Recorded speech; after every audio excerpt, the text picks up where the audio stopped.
지금 세월호 실종되고 사망된 분 그 가족들 여러분들이 국회에서 단식 농성하고 있습니다. 저희 어제 소개해드렸죠. 어제부터 시작됐는데 국회를 둘러싸고 많은 일들이 계속되고 있습니다. 법도 만들어야 되고요. 다양한 보상책도 만들어야 되고 진실규명도 해야 됩니다. 관련된 얘기 하나씩 점검해 보겠습니다. 자, 하태원 차장인가요? 좀 질문을 좀 드렸으면 좋겠는데요. 네. 자, 오늘 김무성 대표가 네. 첫날 일정 중에 하나로 이남희 제가 있나요? 네, 국회에 네. 이 세월호 유족들을 직접 찾아가서 만난 거죠. 네, 오늘 김무성 대표 참 오늘 바빴는데요. 네. 일단 김무성 대표가 오늘 국회 본청 앞에서 단식 네. 농성을 하고 있는 세월호 네. 유가족들을 만났습니다. 여기서 이제 네. 좀 얘기를 나눈 건데요. 네. 이제 이때까지 유가족들은 새누리당 전당대회 기간 동안 예우를 네. 갖추지 않았느냐. 네. 이제 언제 특별법 통과시켜 줄 것이 우리의 요구사항 들어줄 것인지 네. 좀 확실하게 얘기하고 가달라 이렇게 얘기를 했고 이제 김무성 대표는 이제 그렇게 말씀하시면 얘기가 안 된다. 일단은 세월호 특별법 TF에 계신 분들 네. 설명을 좀 더 듣고 문제 해결할 수 있도록 하겠다. 이렇게 하면서 유가족분들과 만남을 한 뒤 돌아갔습니다. 자, 그런데 국회에서요, 아주 묘한 상황이 벌어졌습니다.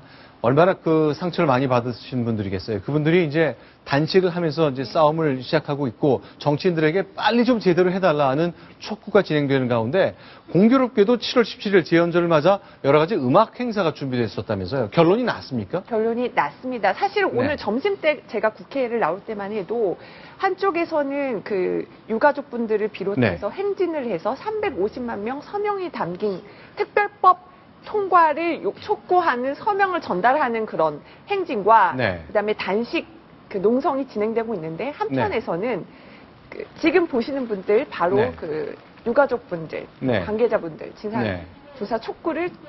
진상조사를 촉구하는 어떤 유가족분들 이런 분들의 지금 농성이 진행이 되고 있고요.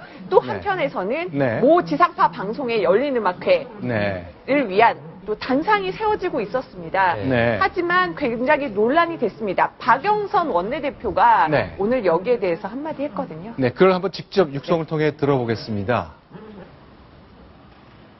국회에서 재연절로 예정돼 있는 열린음악회 세월호 특별법이 통과되지 않는다면 있을 수 없는 일입니다. 눈물의 단식을 하는 유가족들 앞에서 풍악을 울린다는 것은 상식에 어긋나는 일이라는 점을 국회의장님께 말씀드립니다. 감사합니다.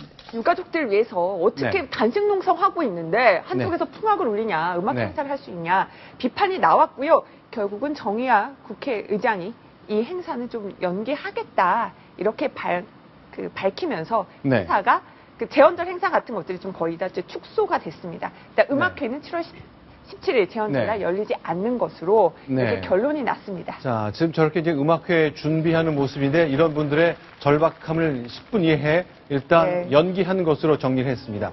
자, 그럼 저희가 좀 한 가지 정리하고 싶은 게 있습니다. 저희가 이제 인터넷 통해서 괴담 도는 거 늘 바로잡기 위해 노력해 왔거든요.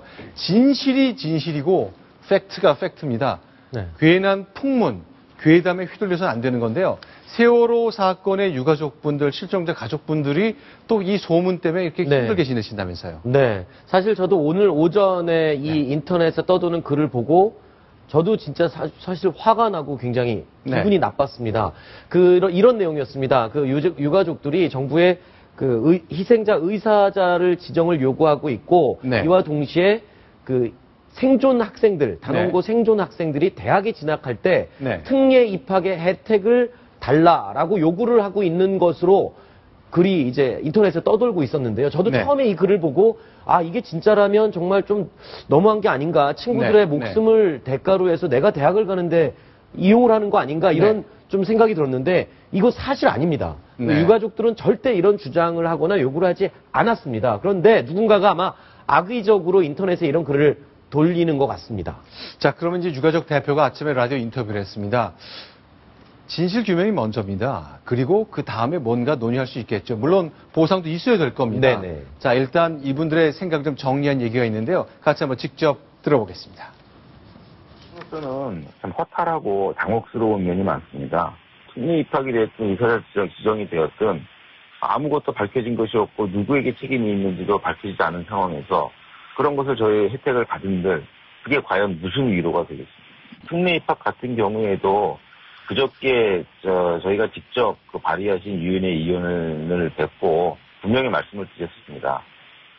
물론 이 해당되는 학생이나 가정에게는 필요한 일일 수도 있겠지만 이것이 진상규명을 하는데 방해가 되거나 장애가 된다 그러면 그것을 먼저 처리할 수는 없는 것이다 라고 분명히 의사를 전달을 했고요.